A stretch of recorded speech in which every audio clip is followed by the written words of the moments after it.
de idea de qué es este tema del factor de potencia, por favor. Cuéntenme si hay alguien que lo conoce, que lo maneja, que está relacionado con el asunto o no.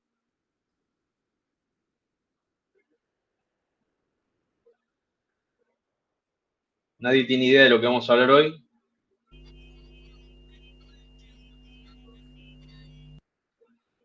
Bueno, si nadie tiene idea, les paso a comentar yo.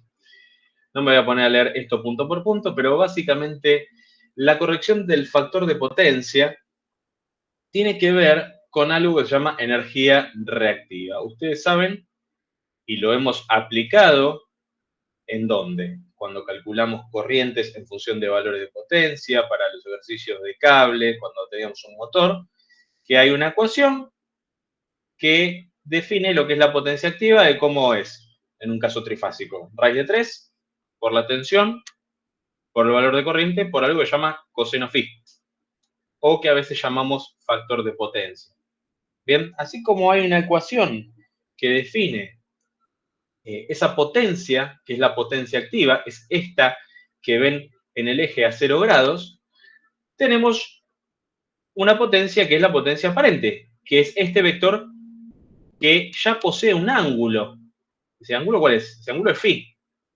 Bien, esa potencia está contenida dentro de la ecuación que acabo de nombrar. Les pregunto a ustedes.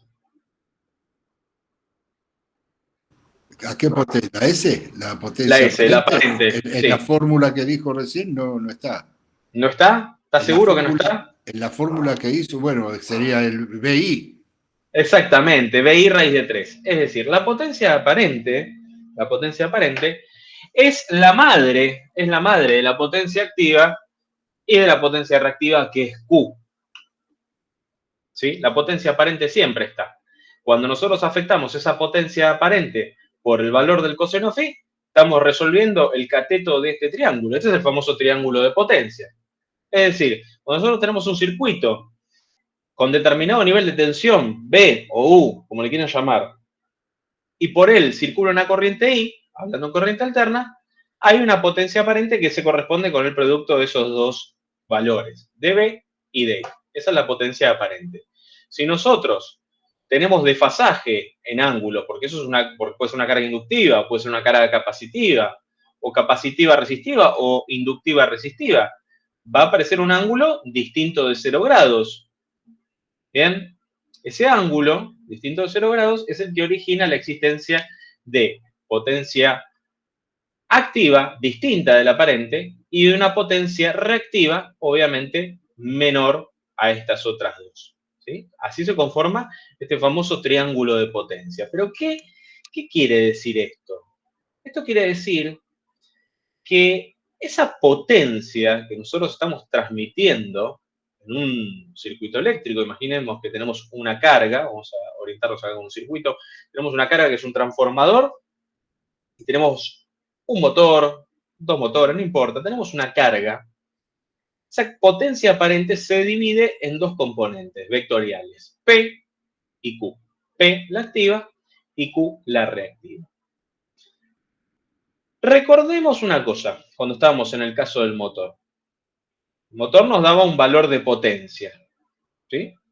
Valor de potencia en el eje, que nosotros ¿qué hacías? La afectábamos ¿por qué? Para obtener la potencia eléctrica. ¿Recuerdan? Sí. ¿Qué hacíamos? En los problemas de motores, yo les daba un enunciado, teníamos que el motor era de determinada potencia, ¿esa potencia dónde estaba? ¿En el eje o en los bornes? ¿Era la potencia que entregaba el motor a la carga mecánica o era la potencia que absorbía de la red? ¿Qué potencia era esa que yo les daba? Y la que entrega. No, la que yo les daba era la potencia en el eje. Ustedes la afectaban por el rendimiento y salía la potencia que ese motor tomaba. ¿Bien? Pero ese valor de potencia, yo en qué se las daba. ¿En qué unidades? En watt. En watt o en kilowatt. Bien. Entonces, si yo le estoy dando una potencia en kilowatt, ¿a qué estoy haciendo referencia? ¿A potencia de qué tipo? A potencia activa. Si yo, por el contrario, les hablo de un transformador y les hablo en kVA, ¿qué tipo de potencia es? Aparente. Potencia aparente, sí señor. Y esa potencia aparente es la que se descompone en dos. Con lo cual, podemos trazar una analogía con esto que les cuento del motor, donde esa potencia, ¿por qué es activa? Porque es potencia útil. La potencia activa es la que realmente se puede transformar en potencia mecánica o que se puede transformar en potencia calórica. ¿Entienden? ¿Por qué siempre que hablamos de potencia lo tratamos en kilowatts? Porque es la potencia útil. ¿Qué es lo que vende una distribuidora eléctrica? Kilowatts hora. ¿Sí? Energía. Es el producto de una potencia por una unidad de tiempo. Eso es energía activa. Con lo cual, la unidad que precede a esto es el kilowatt. Es la potencia útil. Entonces, si estamos hablando de que la potencia aparente se descompone en dos, un valor de potencia activa que decimos que es útil, ¿qué pasa con la Q? ¿Es útil o no es útil? ¿Me aporta algo la potencia reactiva o no me aporta nada? ¿La puedo utilizar? ¿Qué No. opinan ustedes? No, la potencia reactiva no me sirve para nada. Es una potencia que cuando la integro vectorialmente para conformar la potencia aparente, lo único que me da es pérdidas en los cables. ¿Por qué? ¿Por qué esto? Porque la potencia activa yo la podría tener tanto con un ángulo phi pequeño. ¿Y qué pasaría si este phi es pequeño y esta P se mantiene constante? La potencia que yo le estoy entregando a la carga, ¿cómo sería? La misma, ¿no? Pero ¿qué tiene que suceder para que este ángulo phi se incremente? Es decir, para que las ondas de tensión y de corriente tengan más desfasaje entre sí. Tiene que incrementarse la potencia reactiva. Y si se incrementa la potencia reactiva, el vector de corriente que se corresponde con ese va a ser cada vez más grande, con lo cual el producto de R por I cuadrado en toda la red que está alimentando esa carga se va a ver incrementada, con lo cual se van a ver incrementadas las pérdidas. Ese es el motivo principal por el cual el objetivo de la corrección del factor de potencia es achicar, y esto grábenselo porque es lo más importante que creo que les voy a decir hoy. El objetivo del factor de potencia es disminuir este ángulo a un valor no igual a cero, pero sí lo suficientemente pequeño para poder reducir las pérdidas en las redes. Ese es el objetivo de la corrección del factor de potencia. Achicar este ángulo phi. ¿Y cómo piensan ustedes que voy a achicar ese ángulo phi? ¿Qué se imaginan? ¿Alguna noción a esta altura me imagino que deben tener? Ahí no se colocaba un capacitores. Sí, Claro, señor. Se coloca un capacitor. ¿Por qué se coloca un capacitor? Acá me voy a adelantar un poco. Porque no es que los capacitores son buenos y las bobinas son malas. Lo que sucede es que la gran mayoría de las cargas que existen en la industria, que existen en cualquier red eléctrica, ¿de qué tipo son? Son de tipo inductivo. El 95% del consumo eléctrico en el mundo, ¿saben de qué es? Inductivo. Motores eléctricos, sí señor. El 95% del consumo eléctrico en el mundo se debe a motores. ¿Y esos motores cómo se comportan? Se comportan en forma inductiva, obviamente, tienen bobinas adentro. ¿Qué tenemos en media tensión para transformar a baja tensión? Tenemos transformadores. ¿Qué tiene adentro? Tiene bobinas. Tenemos máquinas herramientas, tenemos tornos, tenemos amoladoras, tenemos la herramienta que a ustedes se les ocurran, cintas transportadoras, motores de cualquier tipo, son cargas inductivas. Esas cargas inductivas van a producir un desfasaje en un diagrama vectorial, si nosotros lo analizamos con diagramas vectoriales, como en adelanto o en atraso respecto de la tensión. Este es mi vector de tensión U. Lo van a producir en atraso. Este es el cuadrante inductivo. Es decir, la corriente, si yo lo estoy mirando de frente y imagino que esos vectores giran de derecha a izquierda en sentido antihorario, el vector que viene atrasado respecto de la tensión es el valor de la corriente. ¿Ven? Entonces, imaginemos que nosotros no tenemos ningún tipo de compensación. Imaginemos que solamente tenemos cargas inductivas. En ese caso, la corriente se corresponde con el vector rojo. ¿Sí? Es un vector de corriente que no está corregido. ¿Cuál es el valor de la potencia activa? El valor de la potencia activa es la proyección respecto del coseno de este ángulo entre el vector verde, entre el vector rojo y el ángulo de la tensión, que llamamos phi. ¿Sí? Y por el coseno de phi, por el valor de tensión, nos va a dar el valor de potencia. ¿Esa potencia cuánto va a ser? Va a ser un valor constante. Va a valer P. Pero la potencia aparente va a ser más grande, obviamente, que P. Ahora, ¿cómo puedo mejorar esa potencia aparente para bajar ese módulo de corriente? Pues es evidente que cuando yo corrija y traslade este vector que antes estaba en la posición en rojo y pase a la posición en verde, ¿cómo va a ser el valor de corriente? Va a ser más chico. Es evidente. Se ve en el gráfico. ¿Cómo logro eso? Y logro colocando un capacitor. ¿Por qué? Porque la corriente del capacitor, ¿cómo va a estar? Va a estar adelantada 90 grados exactos respecto de la tensión. Siempre va a estar 90 grados adelantada. Entonces, si yo traslado la proyección de este vector de corriente del capacitor que está adelantado 90 grados y lo pongo donde termina esto, ¿qué estoy haciendo? Estoy haciendo la suma de vectores. Estoy sumando la corriente sin corregir con la corriente del capacitor. ¿Por qué? Porque lo estoy conectando ¿cómo? ¿Cómo se conecta el capacitor en una red eléctrica? ¿Cómo lo conectarían ustedes? Paralelo. En paralelo, sí, señor. Entonces, al estar en paralelo, por ley de Kirchhoff, en el nodo donde yo estoy mirando, donde yo estoy midiendo, voy a obtener una sumatoria perfecta de estos dos. Entonces, mi vector, mi nuevo vector, desde el punto de vista aguas arriba, si yo estoy mirando la carga y abajo mío tengo el banco capacitivo y tengo todas mis cargas, ese vector se va a achicar y va a correrse su ángulo va a mejorar, se corrigió. ¿Y la potencia activa se modificó en su valor o no se modificó al agregar un capacitor? Sí, se modifica. No, no se modifica, la potencia activa no se modifica. La proyección sigue siendo la misma. Fíjate que la potencia activa es la proyección desde, ¿ves el mouse ahí? ¿Lo estás viendo el mouse? Sí, sí, La potencia activa es la proyección de este vector, obviamente incrementado por el valor de tensión, sobre este eje. Entonces la potencia activa no se modificó, lo que se modificó es la potencia aparente, porque fíjate que la potencia aparente se achicó. Y ni hablar la reactiva. La reactiva antes iba desde acá, desde este punto que estoy señalando, hasta este otro punto. Ahora la reactiva disminuyó, desde acá hasta acá. Estoy compensando la potencia reactiva. Fíjense, en rojo tenemos la potencia reactiva sin corregir, en verde tenemos la potencia reactiva corregida. En rojo tenemos la potencia aparente sin corregir y en verde tenemos la potencia aparente corregida. Mientras que la potencia activa se mantiene ¿cómo? Se mantiene constante. ¿Sí? Porque la potencia activa es función de ¿qué es? Es función de la carga inductiva que está siendo utilizada.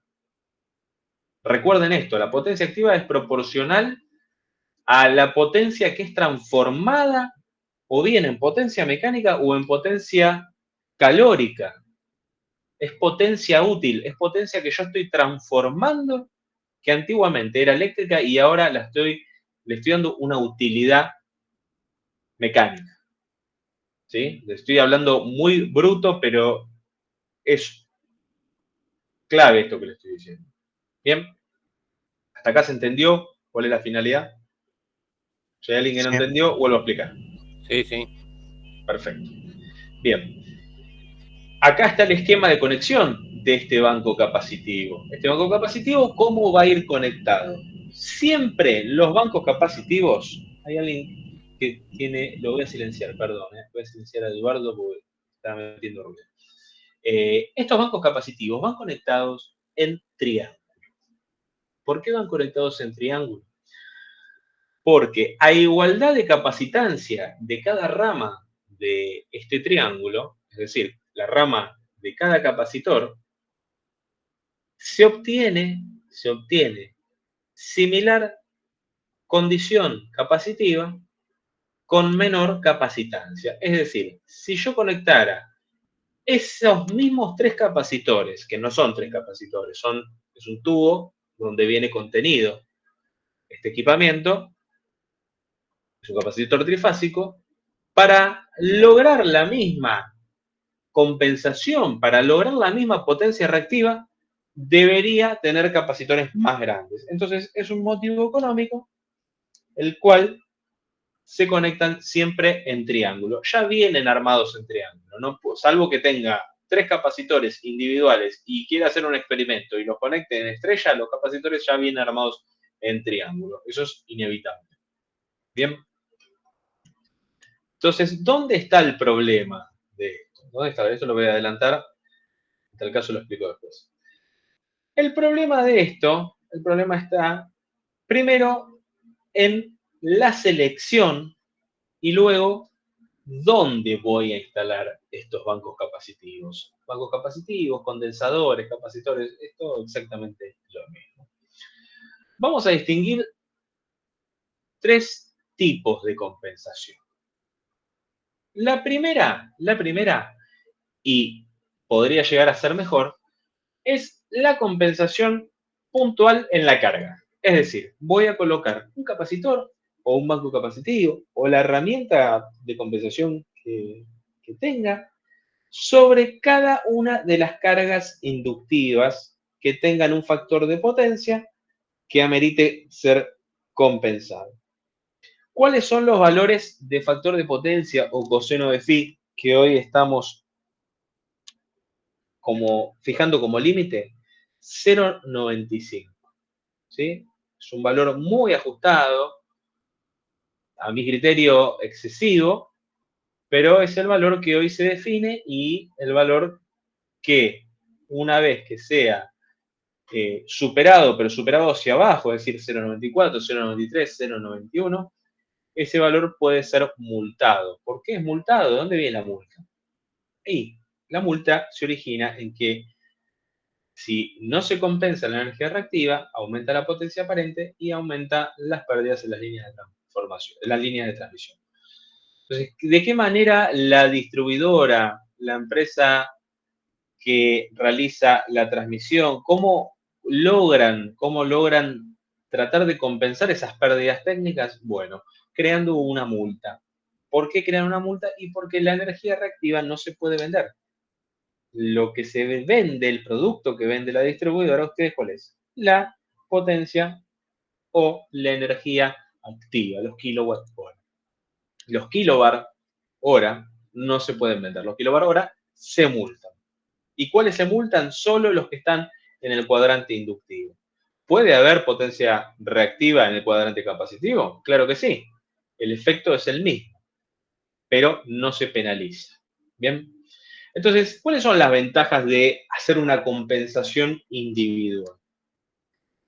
La ventaja siempre es aguas arriba, nunca es aguas abajo. Por lo cual, si yo hago una compensación individual en cada una de las cargas, voy a lograr disminuir los valores de potencia reactiva y los valores de potencia aparente en toda mi instalación.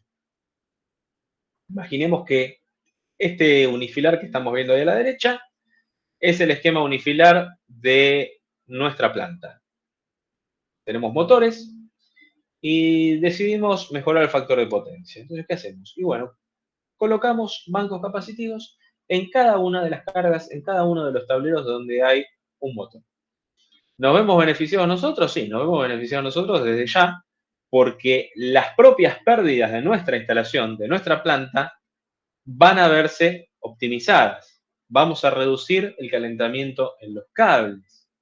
Bien. ¿Mejora lo que es la compensación hacia arriba, hacia la distribuidora? Sí, lógico. También mejora. ¿Dónde está la desventaja? En los costos.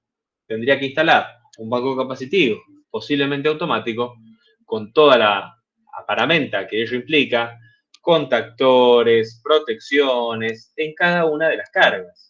Entonces, desde el punto de vista económico, a veces puede no resultar conveniente. Desde el punto de vista técnico, sí.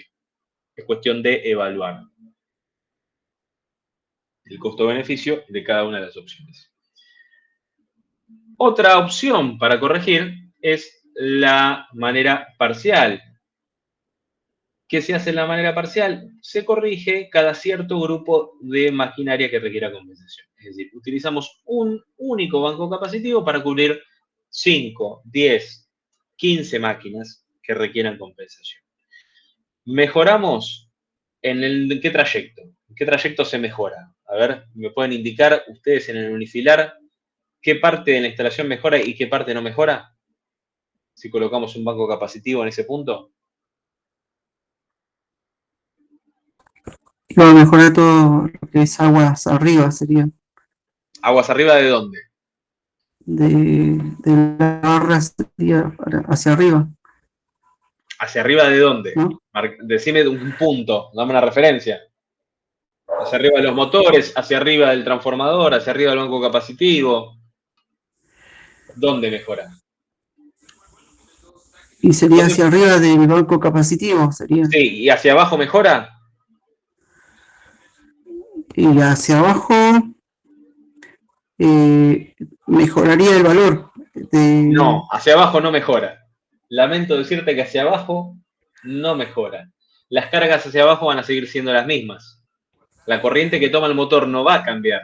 Lo que va a cambiar es la composición vectorial a partir del punto donde se crea el paralelo. Fíjate acá.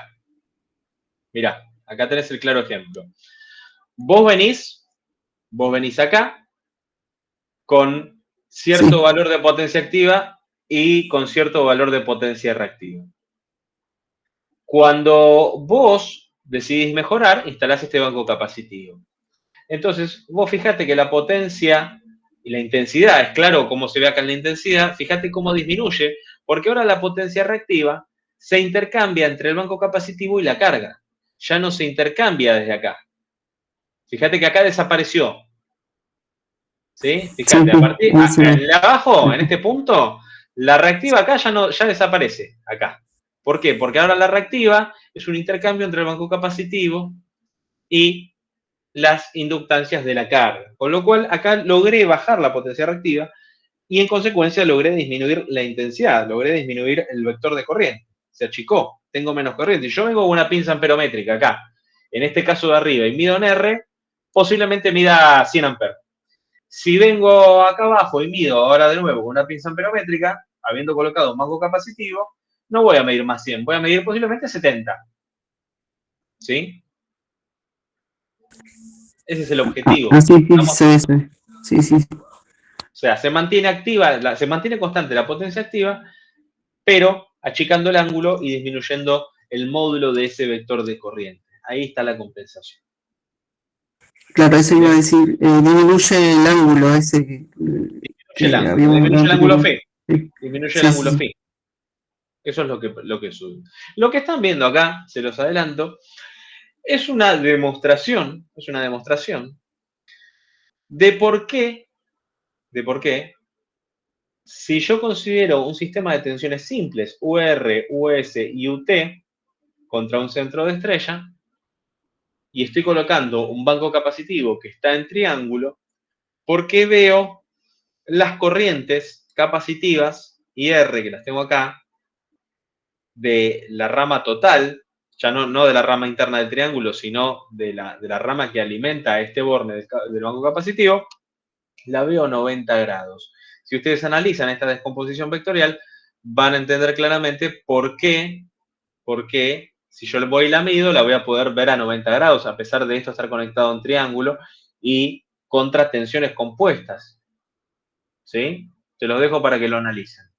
Mírenlo, es una pregunta que suelo hacer en el parcial. Si tienen duda la clase que viene y no lo entendieron, por favor, pregúntenmelo si no logran deducirlo. Pero si se sientan y le dedican 10, 15 minutos, claramente lo van a poder entender.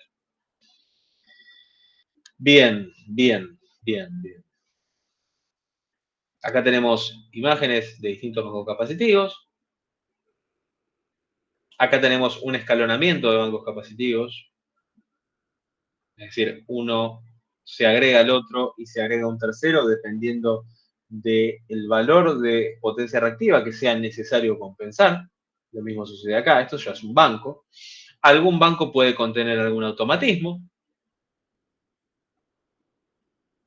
Estos son bancos ya para media tensión, que se utilizan comúnmente en las subestaciones, porque no solamente se compensa en baja tensión, sino que también se compensa en media tensión. Bancos capacitivos en centro de transformación en plataforma.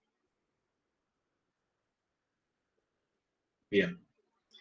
Y por último, hablando de los lugares donde conviene compensar, nos encontramos con la compensación global, que debo decir que es la metodología a la cual recurre la mayoría.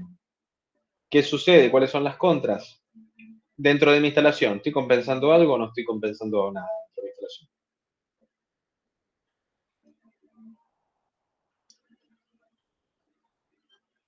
No estoy compensando nada en mi instalación. Solo en la entrada. Solo en la Solamente la entrada, estoy compensando aguas arriba, es decir, todo lo que mejora es aguas arriba.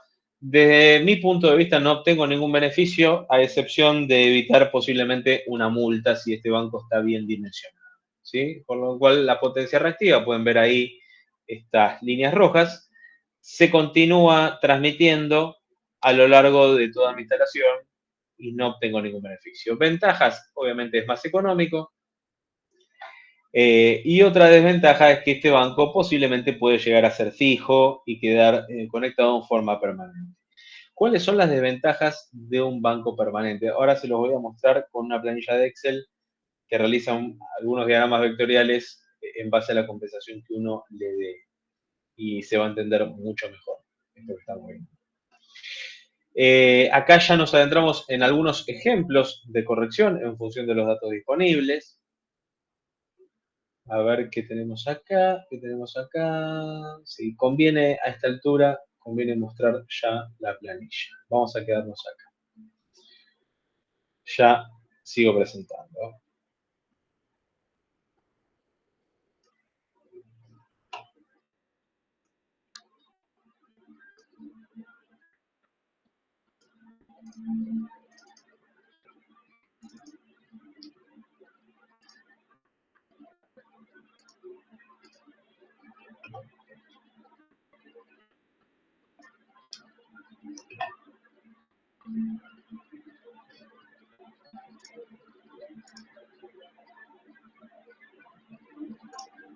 Bien.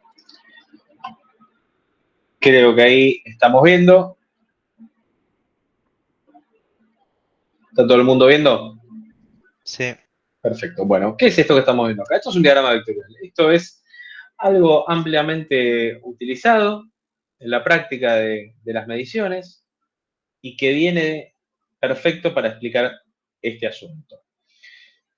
¿Qué vamos a ver en las líneas de trazo continuo? Vamos a ver los vectores de tensiones simples. ¿Cuáles son esos valores? 220, 220, 220, 0, 240 y 120, que son los ángulos de la terna trifásica común, sin ningún tipo de inconveniente. ¿Qué vemos abajo? Valores de corriente. ¿Sí? ¿Cómo están ahí? Están impuestos. Podríamos haber puesto 250, fíjense que esto se va modificando. Esto lo tienen en Campus. Y si no lo tienen, revísenlo y avísenme y lo vuelvo a subir porque creo que alguna le debo haber hecho alguna que otra modificación. Lo podemos poner más grande, lo podemos poner más chico, etcétera. ¿Sí? Es lo de menos. Pero vamos a dejarlo fijado en 200, así tenemos una carga simétrica respecto de las tres fases. Entonces, si nosotros tuviéramos una tensión de 220 y tuviéramos una corriente de 200 amperes con un ángulo de fasaje de 25 grados, ¿de quién? ¿De qué vector? De este vector que está por acá, del verde intenso. Esa es mi corriente sin corregir, esa es la que yo estoy dibujando. ¿Sí? Ese ángulo de 25 grados supone un factor de potencia de ¿cuánto? De 0,9. Si hacemos el coseno de 25, nos va a dar 0,9. Hasta acá todo el mundo entendió. Sí. ¿Sí? Bien. Bueno, pero por algún motivo decido compensar. Estoy en 0,9 y ese ángulo yo lo quiero llevar a un ángulo más chiquito. Lo quiero llevar al ángulo que se formaría entre la tensión R y este vector de corriente que está en un verde más clarito. Entonces, coloco un banco trifásico de 30 kilovatios. 30 kilobar trifásicos, ¿no? O sea, para poder obtener el valor de cada una de las fases, tengo que aplicar raíz de 3 o dividirlo por 3 en función de si utilizo tensiones simples o tensiones compuestas. Es indistinto. Pero esa es la potencia trifásica reactiva total de ese capacitor que yo estoy montando. Bueno, si yo coloco ese banco de 30 kilobar que posee una corriente de 45 amperes, mi corriente dejó de ser los 200 amperes, ¿y a cuánto se fue? Se fue a 185. Fíjense que bajó el valor de corriente. ¿Sí? Si yo pusiera una regla y fijara una escala y mido este vector acá, obviamente va a ser más grande que el vector verde clarito.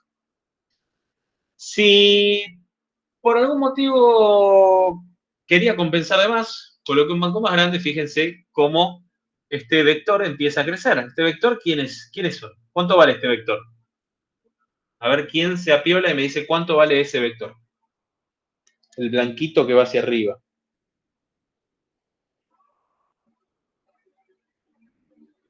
El valor está ahí dentro de los valores de la planilla, ¿eh? Los que dice Q, pero no lo llego a ver. Los que dice Q, no, lo que dice Q es potencia reactiva. Mira, te hago un zoom. Reactiva. Pasa que si hago un zoom pierdo referencia de la pantalla. Yo te estoy preguntando, ¿cuánto vale este vector blanco que está vertical? ¿Cuánto vale?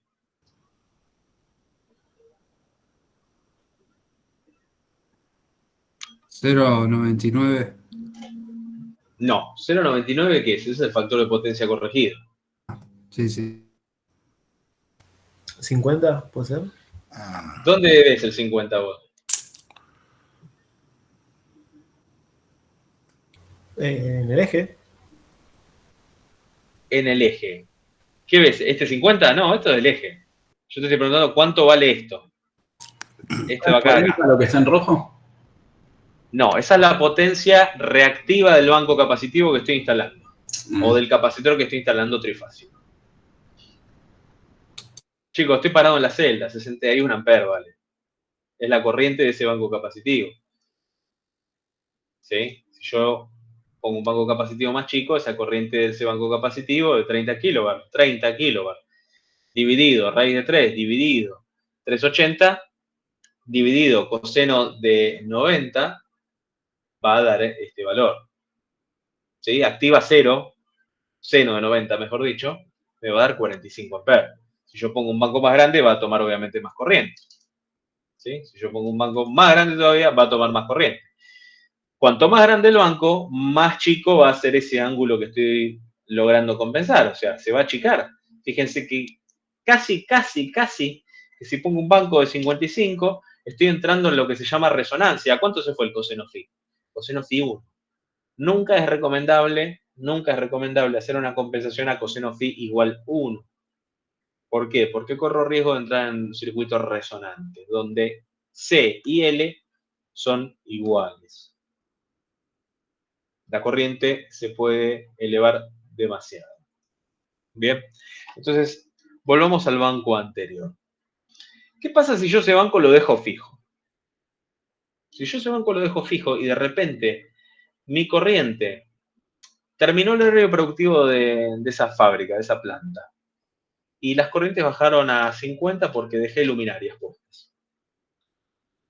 ¿Qué pasó con el vector capacitivo? ¿Dónde se fue? Se fue al otro cuadrante.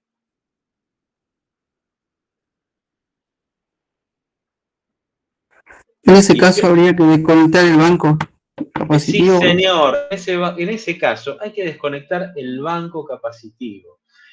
¿Y a cuánto se fue la corriente corregida? La corriente corregida, ¿cuánto está? Casi al mismo valor que antes. Con lo cual, no tiene sentido dejarlo energizado ese banco, porque en potencia aparente sigo aportando. Ahora, imagínense que ese banco era mucho más grande. ¿Qué pasó con la corriente? Y la corriente aparente, por dejar prendida el banco, termina siendo más grande que la corriente de la carga inductiva. Entonces, pero a ver, ¿esto no era para compensar?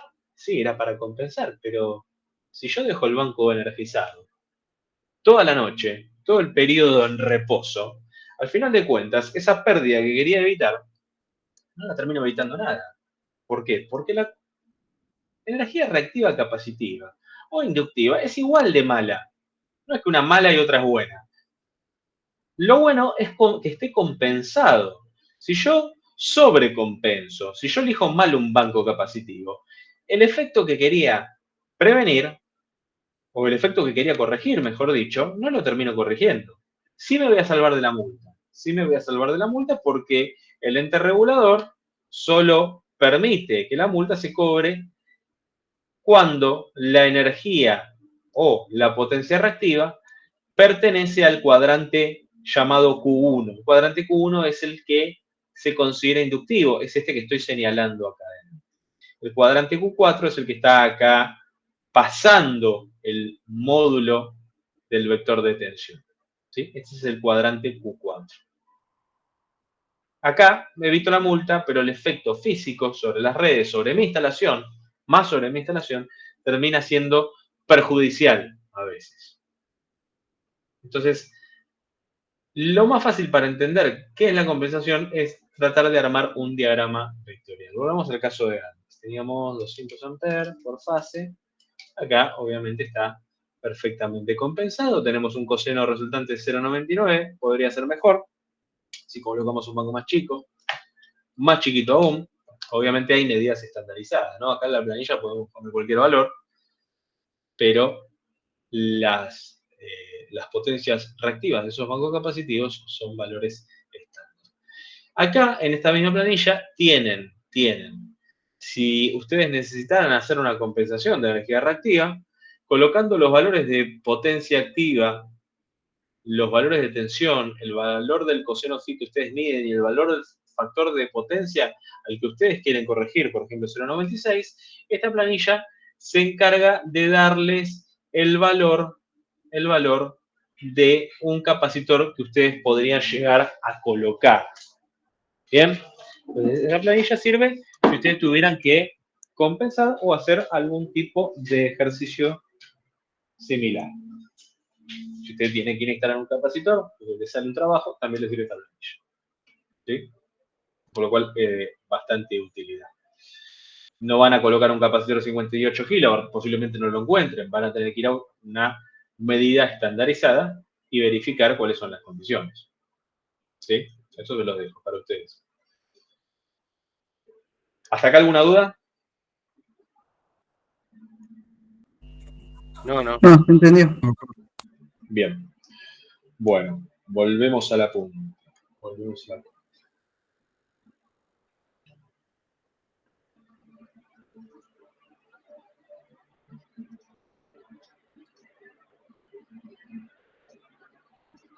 Bien.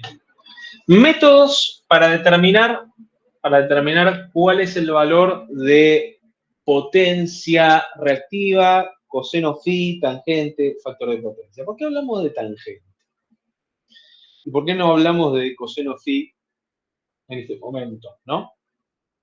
Si ustedes agarran la factura de su suministro eléctrico de su casa y tienen oportunamente medidores que son capaces de medir la energía reactiva, van a encontrar dos valores. Van a encontrar un valor de kilowatts hora y van a encontrar un valor de kilobar hora.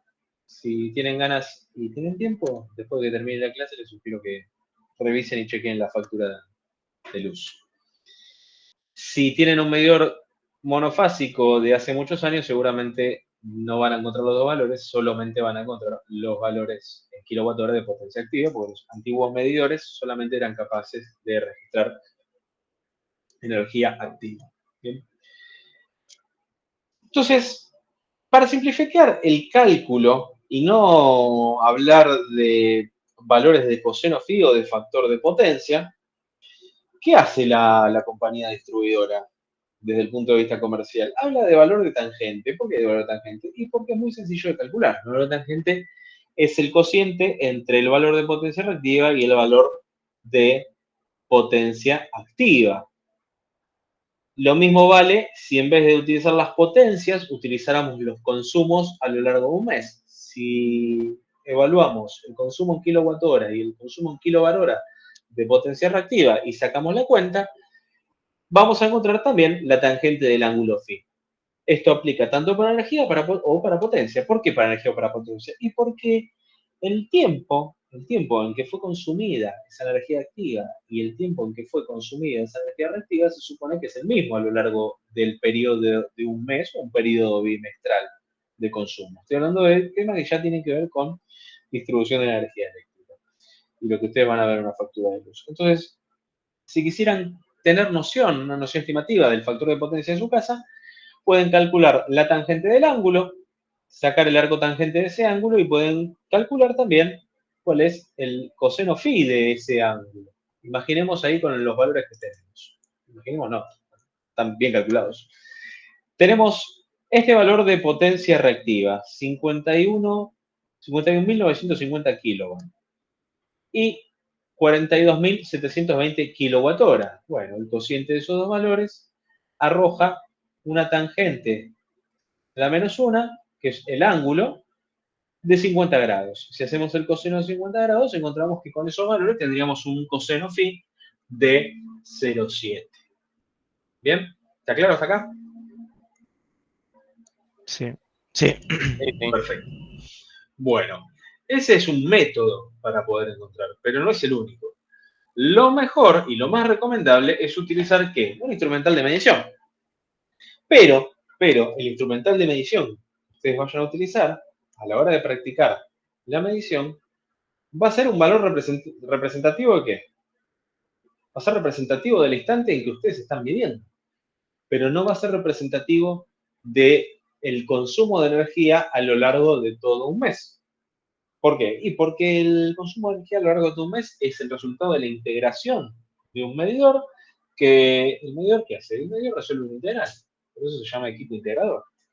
Resuelve la integral de P diferencial de T entre 0 y el final del mes. Eso es lo que hace un equipo de medición de energía eléctrica, resuelve una integral. Entonces, practicar una medición para determinar un factor de potencia tendría sentido si las cargas que estoy midiendo en el momento que practico la medición son representativas de la mayor parte del tiempo. O son las cargas que realmente deseo compensar y que sé que cuando estén activadas, cuando estén energizadas, van a afectar ese factor de potencia que deseo corregir. Entonces, ¿cómo se practica la medición? Muy sencillo. Con una pinza batimétrica se mide la corriente de la fase y se mide la tensión simple de esa fase contra el neutro.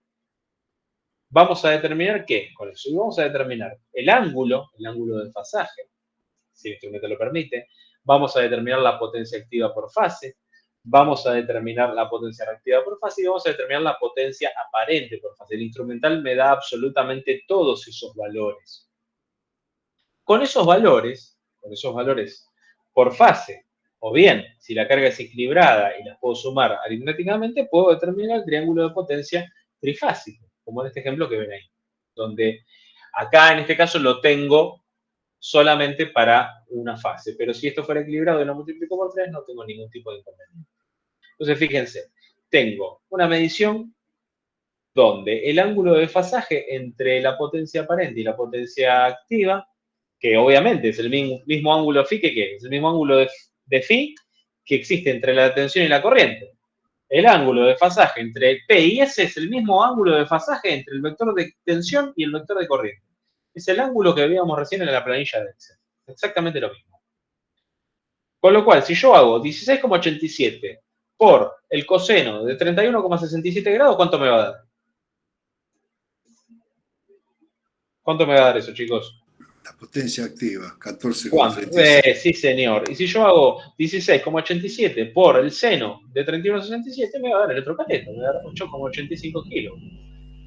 Entonces, si yo logro trazar ese triángulo y le doy una escala, y les digo, necesito compensar, ¿cuánto equivale? A ver, eso vamos a hacer las cuentas. ¿Cuánto es un ángulo de 31,67? ¿Cuánto es el coseno? Yo lo voy a hacer en este momento.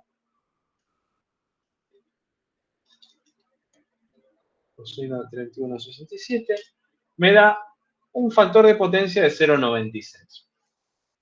¿Sí? Ese sería el factor de potencia. Ahora yo le digo, no quiero 0,96, porque me parece muy poquito. Lo quiero llevar a 0,98.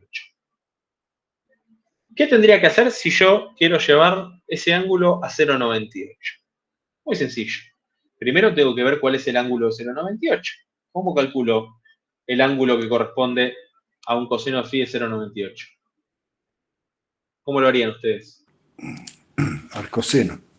Arcoseno, sí señor. Bueno, el arcoseno de 0,98,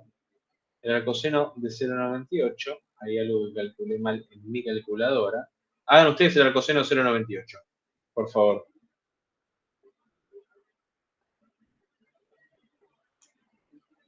Me está dando, ya sé qué pasa, me está dando en radianes.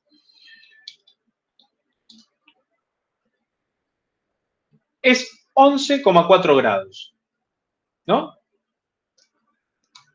Sí. ¿Le da lo mismo? Bien, Sí, 11,4 sí. grados. Entonces, ¿qué debería hacer en este caso para determinar cuál es el valor del banco capacitivo? Muy sencillo. Lo mismo que está haciendo la planilla de Excel que yo les di, pero nada más que lo hace con las cuentas. Yo acá lo puedo hacer en forma gráfica.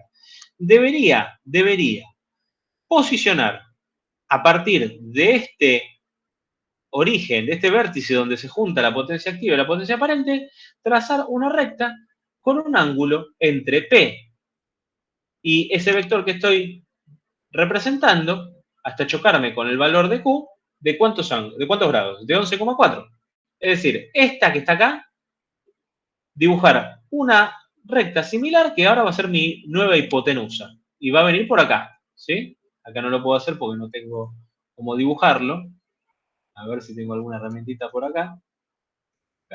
Acá. Tendría que trazar esto. Donde si esto era 31, esto va a ser mucho más chiquito. Tendría que trazar esta recta de acá. Entonces, fíjense, si ahora este sería mi nuevo vector, ¿cuánto va a verse afectado Q? ¿Cuánto sería Q? Le hago una consulta. Vamos a suponer Sí. que proporcionalmente, vamos a suponer que sea 3 kilobar, aproximadamente. Aproximadamente, lo podemos poner acá. Sí, 3. Lo que necesito del banco de capacitores es 3 kilobar. No, lo que vos necesitas es 8 menos 3. Necesitas Es la 5. diferencia. Es la diferencia. Perfecto. Entonces, Muy el bien. banco que yo voy a comprar, que voy a instalar, tiene que ser de una potencia reactiva similar a esta curva vertical que yo estoy trazando acá. Es decir, tengo que compensar toda esta partecita de acá. La tengo que restar. Antes tenía todo esto. Antes esto era 8. Bueno, si yo le resto este pedacito porque me está dando la posición este nuevo vector, mi potencia reactiva va a pasar de 8 a 3, en el ejemplo que estamos dando, y la potencia, obviamente, de ese banco tiene que ser de la diferencia entre 8 y 3. Con lo cual, fíjense qué sencillo que es compensar. Tengo que armar mi triángulo de potencia. El triángulo de potencia lo puedo armar ¿cómo? Y lo puedo armar con esto, con una medición que estoy practicando. O bien, lo puedo armar ¿con qué? Y lo puedo armar con esto. Va a ser una cuestión más estimada esta de la energía. ¿Por qué? Porque es una integración a lo largo de un mes. En cambio, esto es una medición practicada en un momento instantáneo. Pero ambos métodos son efectivos. ¿Sí? Con ambos métodos voy a lograr la compensación. Siempre que coloque un banco capacitivo voy a terminar compensando. El asunto es, primero, decidir dónde voy a instalar ese banco capacitivo y segundo, ¿de qué valor es ese banco capacitivo? Bueno, el valor del banco capacitivo lo tengo que determinar de alguna forma. Lo tengo que determinar con cálculo, practicando una medición y representando luego este triángulo de potencia y de esa manera fácilmente voy a poder determinar cuál es. ¿Está claro? ¿Alguien no entendió esto? Lo vuelvo a explicar. No, está claro. ¿Está claro? Bien.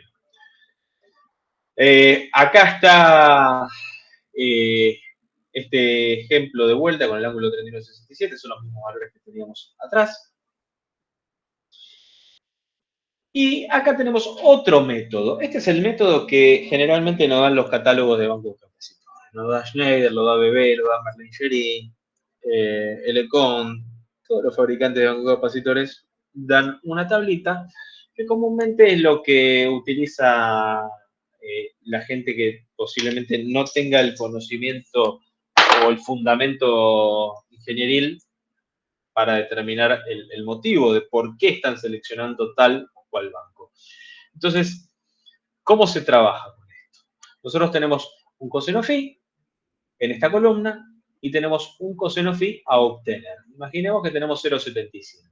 Bueno, si tenemos un coseno de 0,75 y lo queremos llevar a 0,96, como estamos diciendo acá, tendríamos que afectar, ¿dónde estaba? Perdón, 0,85, perdón, 0,85. Si nosotros tenemos 0,85, bueno, me quedó la flechita. Vamos a ver cómo sacamos la flechita. Si yo tengo 0,85 y lo quiero llevar a 0,96, que es el valor que tengo acá arriba, me voy a tener que encontrar con este valor. ¿Por qué no me da? 0,329, ¿qué pasa? Ah, estoy en 0,8. Avísenme, chicos, que me estoy equivocando, por favor. 0,85. Entonces, mi coseno malo era 0,85. Lo quiero llevar a un coseno bueno de 0,96. ¿Qué tengo acá? Este valor es 0,329. 0,329 lo tengo que multiplicar por el valor de la potencia activa que me di. ¿Sí? Hago una medición, obtengo el valor de potencia activa, lo multiplico por este valor que me da la tabla. Bueno, ese valor, afectado por ese coeficiente que estoy sacando, me va a dar la potencia aproximada del banco capacitivo que tengo que instalar. ¿En qué unidades? Obviamente en kilovatios. Los bancos capacitivos se compran en kilovatios. Es otro método. Más sencillo si quieren. No implica ningún tipo de medición. Bien, ¿qué tenemos acá? El análisis vectorial de este circuito. Lo que está expresado en esta ecuación, es lo mismo que les acabo de contar que les acabo de contar acá, pero en forma analítica. Si yo conozco la potencia activa, conozco la tangente de phi sin corregir, y conozco la tangente de phi con el ángulo corregido, y planteo esta ecuación, así, de esta forma tan sencilla, puedo determinar cuál es la potencia del banco capacitivo. Es otro método, con lo cual ya tenemos 4.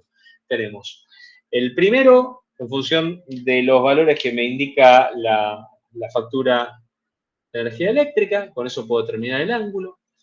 Tengo la práctica de la medición. Tengo el método de trazar en un triángulo los valores que obtuve de la medición. Tengo el método anterior con las tablas de los fabricantes y tengo esta ecuación muy sencilla para aplicar que también me va a originar el mismo valor. Todas son válidas, todas son útiles, todas se pueden utilizar. Y tienen también la planilla que yo les doy. Bien. ¿Qué pasa acá con los motores asincrónicos? ¿Qué sucede? Con los motores asincrónicos, ¿qué dijimos al principio? Que era el 95% de las cargas eléctricas de todo el mundo. Entonces, con lo cual, es evidente que hay una intención de corregir el factor de potencia en estos bichos. Pero, ¿qué sucede? ¿Qué sucede? Hay dos grandes cuestiones con la compensación de los motores. Una tiene que ver con algo que mejora, que es la regulación de las protecciones. ¿Por qué? Porque la corriente que va a tomar el motor, si la protección del motor está aguas arriba, va a verse disminuida. La potencia que va a tomar ese motor va a ser más chica. ¿Y por qué va a ser más chica? Porque estoy compensando y el aparato que está midiendo, que es la protección, está aguas arriba. Con lo cual, dijimos que la corriente aguas arriba mejoraba, aguas abajo no. Eso no quiere decir que la corriente que circula por el motor va a ser menor, ya que no. Pero sí la corriente que va a ser vista de la protección o de cualquier equipo de medición va a ser menor. Y otro problema que puede llegar a suceder cuando tenemos bancos capacitivos fijos en bornes de ese motor es algo que se llama autoexcitación. ¿Qué es la autoexcitación? Dentro del motor,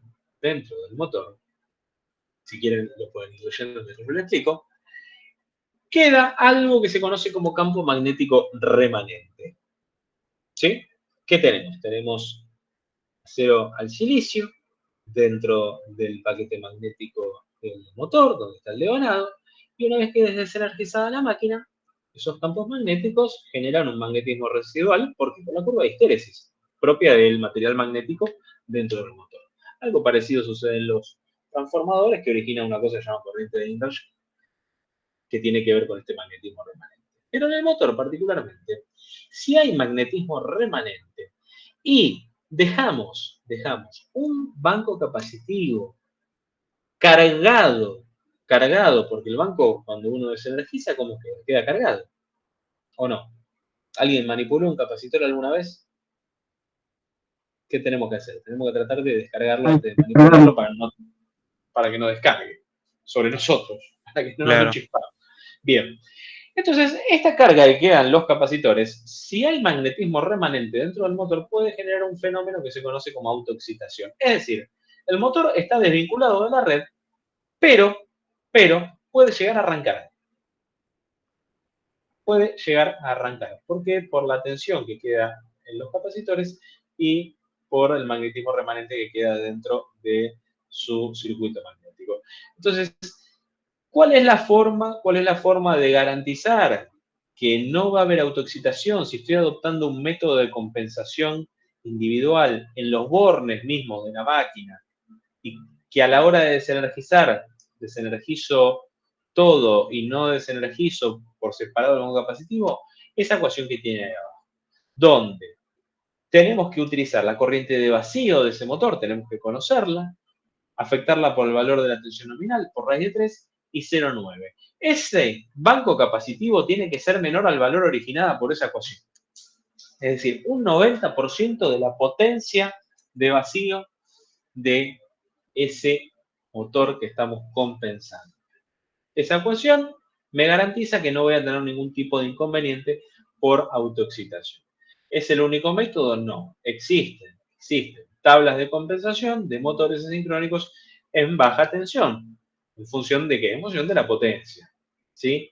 Estas tablas dan valores de bancos capacitivos que garantizarían que no va a haber ningún inconveniente de autoexcitación. No está de más siempre verificarlo con esta ecuación. ¿Por qué? Y porque a mí el motor me puede dar un valor de potencia activa nominal.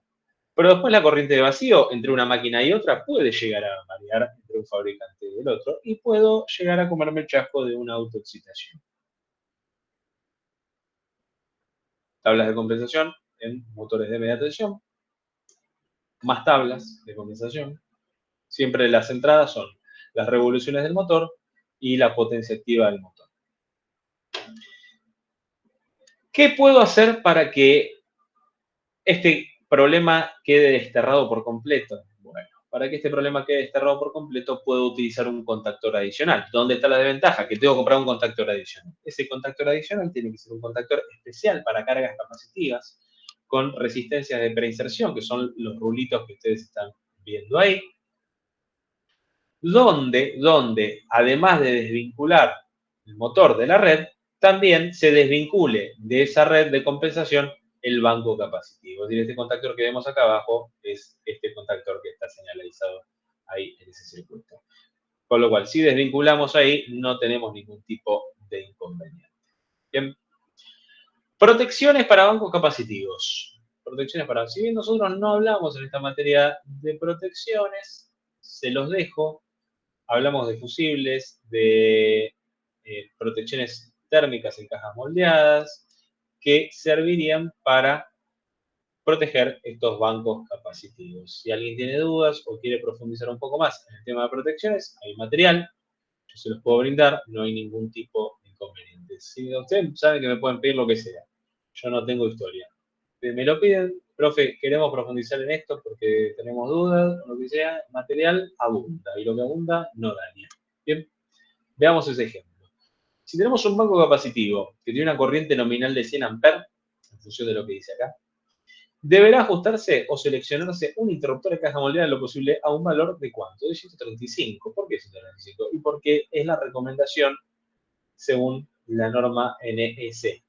Es decir, si vamos a emplear este tipo de protección, tenemos que ajustar la protección a 1.3 por unidad o 1.35 por unidad, múltiplo del valor de corriente nominal de ese banco capacitivo. Con eso garantizamos que está protegido. Si en cambio optamos por un fusible GL, el calibre del fusible va a tener que estar entre 130 amperes y 160, que es 1.3 por la corriente nominal a 1.6 por la corriente nominal. No es ciencia para cohete, es bastante fácil de entender lo que está diciendo. Bien. Y con esto terminamos todo lo que es compensación del factor de potencia. Esto lo voy a explicar en la clase que viene, que tiene que ver con la distinción entre coseno phi y factor de potencia, luego de terminar con el tema de barras. Una vez que terminemos la clase del tema de barras, ya estamos en condiciones de tomar el parcial, con lo cual podríamos ir fijando la fecha, si no hay ningún tipo de inconveniente.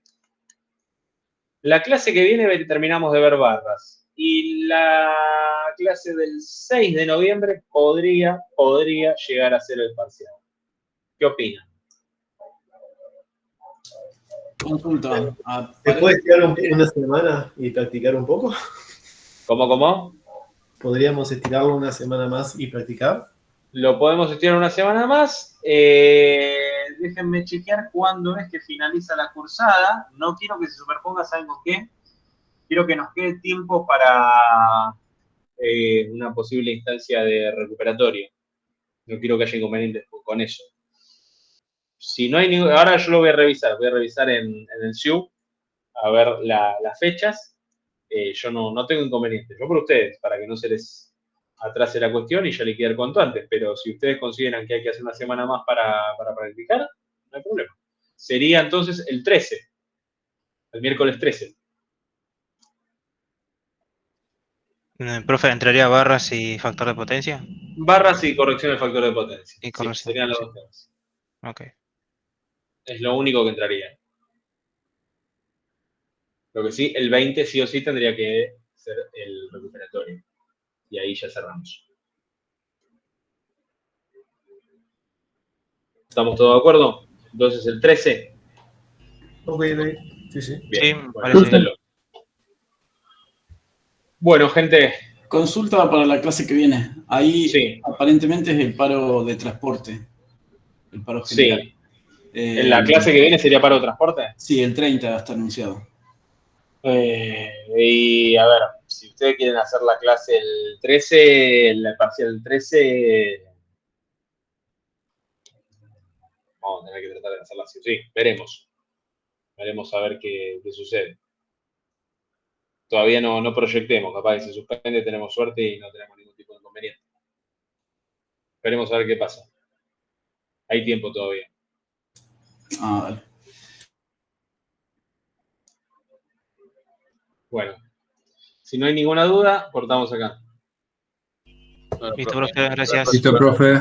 Adiós. Hasta luego. Buenas noches.